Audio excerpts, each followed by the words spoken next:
Hey, hello everyone. Namaste. Welcome to my YouTube channel. Myself Monica, and I hope you are doing very well in your life. I'm a service provider as a teacher and a guider of yours, and I'm providing to you some free content related to the business statistics subject. I hope it will help you a lot in your studies and as well as in your education field. So let's get start. हमने introduction कर दिया है chapter 4 का diagrammatic presentation of data का. आज हम करेंगे significance of utility of diagrammatic presentation. So क्या सिग्निफिकेंस है, क्या इंपॉर्टेंस है इसकी, ठीक है, जो हम डायग्राम के थ्रू प्रेजेंट करते हैं डाटा को, उसकी क्या यूज़फुल है, क्या यूटिलिटी है. सो आज हम वो करेंगे. So let's start. So diagrams are extremely useful because of the following reasons. ठीक है, तो डायग्राम्स जो होते हैं वो एक्सट्रीमली यूज़फुल होते हैं. ये कुछ रीजंस दिए हुए हैं उसके थ्रू. सो फर्स्ट रीज़न है easy understanding of data. So the diagrammatic presentation of data simplifies the complex information among it's readers. ठीक है, सो रीडर्स के बीच में क्या होता है कि जो डायग्रामेटिक प्रेजेंटेशन आप करते हैं डाटा का, वो कॉम्प्लेक्स इंफॉर्मेशन को हम सिंप्लीफाई तरीके से प्रेजेंट कर सकते हैं. And that is why newspaper and journals supplement the data along with diagrams.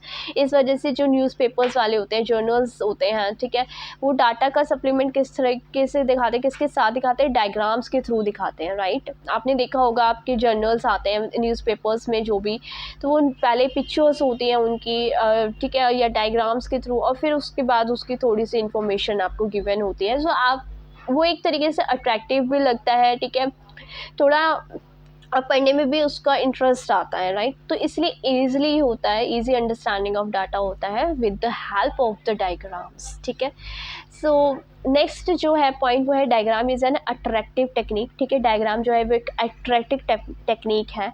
So diagrammatic presentation of data not only enhance the attraction value of numerical data but also leave a lasting impression on a human mind. ठीक है, ये देखिए, आपको पता ही है कि हम picture के थ्रू जो भी पढ़ते हैं वो हमारे सबकॉन्शियस माइंड में एक अच्छी तरीके से बैठ जाती हैं चीज़ें. राइट, सो जब हम कंपैरिजन करते हैं कि थ्योरी ज़्यादा समझ आती है या उसको अगर हम न्यूमेरिकल से करते हैं तो ज़्यादा समझ आता है, तो ऑब्वियसली बात है कि जब हम न्यूमेरिकल क्वेश्चंस करते हैं तो बहुत ज़्यादा अच्छे से समझ आती हैं चीज़ें as compare to theory parts. Right, so अभी देखिए, मैं अब जैसे आपको थ्योरी के थ्रू समझा रही हूँ. ठीक है, अभी आपको कुछ समझ आएगा, कुछ समझ नहीं भी आएगा. ठीक है, लेकिन जैसे हम कुछ न्यूमेरिकल क्वेश्चंस करेंगे, प्रैक्टिकल क्वेश्चंस करेंगे, सो आपको ऑटोमेटिकली बहुत ईजीली समझ आ जाएंगी चीज़ें, लॉजिकली समझ आ जाएंगी, मैथमेटिकली कैलकुलेशंस के थ्रू होगा, तो इसलिए आपको वो बहुत ईजी और लगेगा और बहुत जल्दी भी समझ आ जाएगा और आपके माइंड में वो बैठ भी जाएंगी चीज़ें. राइट,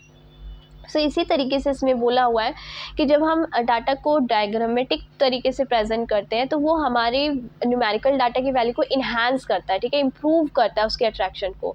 लेकिन अगर और क्या करता है, और ह्यूमन माइंड के लास्टिंग इम्प्रेशन भी देता है. ठीक है, वो उसमें छोड़ देता है हमारे सबकॉन्शियस माइंड में कि हाँ, हमने ये चीज़ इस तरीके से पढ़ी थी.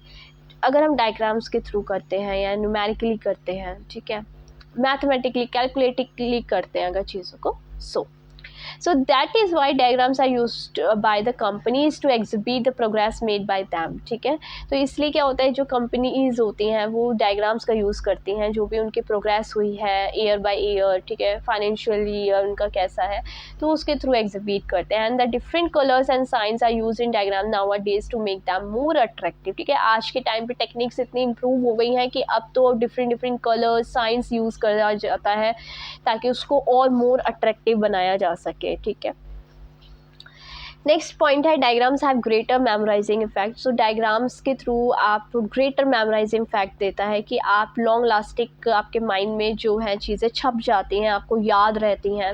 ठीक है, so it is very difficult to remember the numerical data, so they are presented diagrammatically. ठीक है, न्यूमेरिकल डाटा नॉर्मली आपने कर लिया, ठीक है, प्रेजेंट थ्योरी के थ्रू कर लिया, आपने क्वेश्चन के थ्रू भी कर लिया, ठीक है, लेकिन उसमें क्या होगा कि आपको थोड़ी सी डिफ़िकल्टी आएगी याद रखने में. ठीक है, लेकिन जैसे ही आप उस डाटा को डायग्रामेटिक तरीके से प्रेजेंट करते हैं तो ऑटोमेटिकली बहुत क्विकली आपके माइंड में वो एक मेमोराइज इफ़ेक्ट देगा.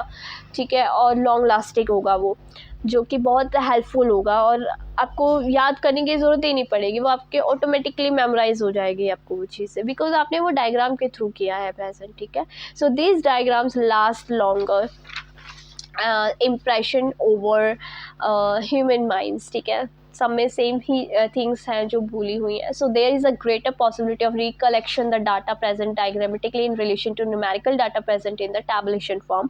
सो ज़्यादा पॉसिबिलिटी किसकी होती है कि हम अगर डाटा को जो भी रिकलेक्ट करा है हमने जो डाटा, उसको हम डायग्रामेटिक तरीके से अगर प्रेजेंट करें as in relation to numerical data, जो हम उसको टैबुलेशन फॉर्म में करते हैं प्रेजेंट, ठीक है.